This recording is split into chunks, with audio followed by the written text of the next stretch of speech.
Werewolf films have always been around since the beginning of time, or at least since motion picture was invented. One of the most famous ones being The Wolfman with Lon Chaney Jr. And throughout the decades, it's been tweaked here and there, and of course, it regained popularity with An American Werewolf in London. Isn't that a title? And then, of course, the female equivalent would indeed be Ginger Snaps from 2000.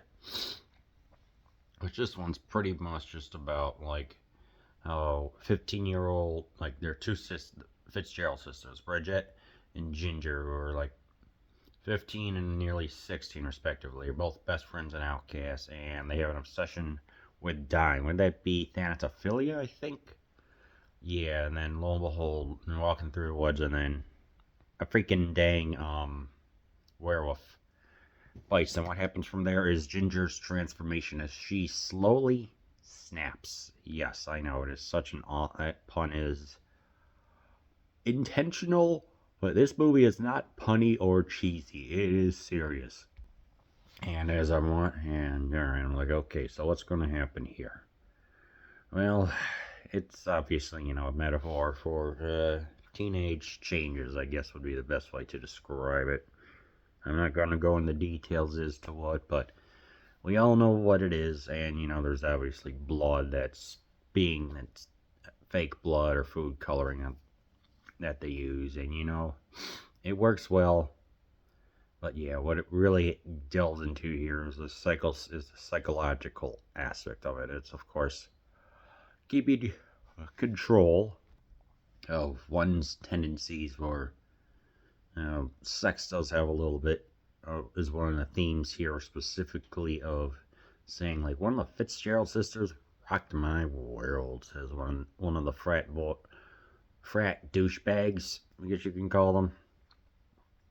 So, of course, what we have going on here is the sister slowly descending as she gets more and more turned lycanthropic, and I get a couple of kills here, especially when she starts to, I don't want to say inherit, but starts to appreciate her strength more and everything, and it's disturbing because her sister's witnessing her slowly transform herself into losing touch with humanity and embracing the new powers. And I'm just thinking to myself, yeah, this is actually really good. For the first 30 minutes, it's like she's like, what the heck is going on? And I feel like this is probably how the most realistic take on lycanthropy that's probably really been done in quite a while that I've seen. And dealing with all the teenage issues and everything, and it all blends really well. We even have the family dynamic, of course. It's like, I wouldn't want to say like the destruction of the family, like the nuclear family, but an examination into keeping secrets. And the dad, he's a very minor character, and the mom makes a sacrifice for her daughter. So there's that. There's the bond the sisters have, and what happens when you take an obsession too far, and when it really does ruin your life. Holy smokes!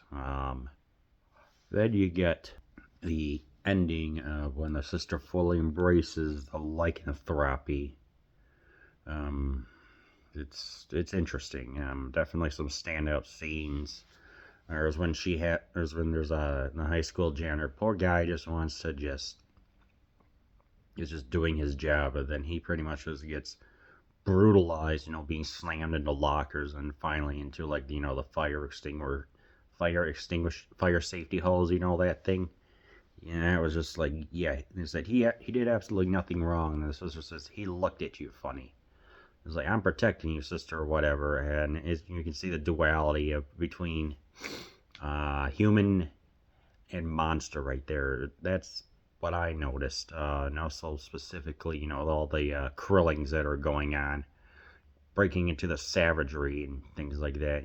It's like poor guidance counselor gets it, and some other people. And it's just, I just look at it like it's just ruthless stuff. Because when you see the Krillings, it's effective. because it's not just like, done for like shock value or for laughs. This is just an outright bludgeoning of the senses of the loneliness that you can feel, and all the transformation, like when everything's going on. Eventually, at the ending, when she is in the basement, because they have like the person that ran over the actual old first werewolf, and he's down there because he's like building. He's got marijuana and what was that? Monk said also known as Wolfsbane. And like, she unfortunately does have to krill her sister, but it's done in such a tense way. I mean, the danger is real, and they stretch it out. But what I notice is that the stretching is good. It's tight. It's not like it's what's the word, tenuous. This is nice, taut drama stuff like here. I mean, yeah, the acting here is freaking phenomenal. It's not just like characters that are just there for the scares and laughs, because it's the inner turmoil, what the sisters are dealing with. Obviously, they're dealing like with their thanatophilia. They ultimately, it's like we get to see the conflicts going on between them of when the period starts, and how it's only just the two of us and everything else. So it's pretty powerful stuff. I mean, and yes, the actresses were 18 and above, so yeah, obviously with everything going on with the sex, with all the frat boy douchebags, it's like it's got some of the high school stereotypes, but it's not there for laughs or to be like cliche or anything. It adds more to the tension and everything else that they're going through. When you look at the aesthetic, it looks like something out of Gothica, or something, something that the band Evanescence would have carried or whatever. I don't know. It's just, you can figure it out, like what's going on from here, and ultimately it adds to a really great movie. Some people may not like how it is slow. It's a slow burn, definitely, and some people may be turned off with how long it takes for things to go on or the drama and everything. But I promise you, it's worth watching, please. So if you ever do get the chance, give Ginger Snaps a watch.